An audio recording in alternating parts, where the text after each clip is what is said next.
Баршаңызға сәлем, есімім Салтанат, менің каналыма қош келдіңіздер. Бүгінгі видеода құлпынайды қайнатпаймыз, қатырмаймыз, бірақ бір жыл бойы балғын етіп сақтайтын әдісті көрсетемін. Бұл әдіс үшін құлпынайы балғын болу керек, жаңа терілген болса тіптен керемет. Ешқай жері орылмаған, бүлінбеген, тіпті сәл қаттылау құлпынайларды қолдансаңыз болады.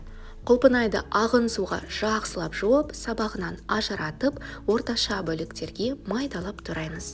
Үлкенірек ыдысымызға орналастырып, бірге бір қатынасында үстінен қантымызды қосамыз. Бір араластырып аламыз. Каналыма тіркеліп, видеоға лайк басып, пікір қалдырыңыз, қазақша контентті қолдауыңызды сұраймын.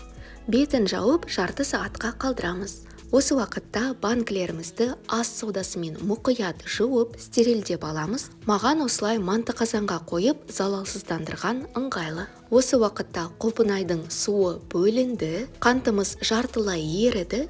Таза банкілерімізге құямыз. Мен небәрі 1 килограмм құлпынай қолданған болатынмын, үстіне 1 килограмм қант қостым. Осы мөлшерден 2 литр балғын тосап шығады. Бұл әдіспен дайындалған тосапты міндетті түрде тоңазытқышта сақтау керек, 1 жыл бойы бөлінбей, бұзылмай сақталады. Қайнатылған классикалық тосаппен салыстырғанда бұл тосаптың дәмі, құлпынайдың иісі аңқып керемет болады. Пайдасы да көбірек, күн суығанда шайға қосып немесе морс дайындауға болады. Балаларға компот дайындасаңыз болады. Құлпынайдың маусымы бітіп қалмай тұрғанда осы ең оңай, ең қарапайым әдіспен міндетті түрде дайындап көріңіз.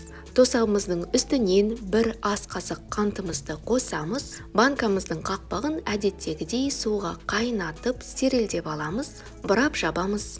Міндетті түрде тоңазытқышта сақтаймыз. Видео пайдалы болса, лайк басып пікір қалдырыңыз, каналға тіркеліңіз. Дастарханыңыздан дәм үзілмесін. Амандықта, жақсылықта, жаңа видеоларда жүздескенше.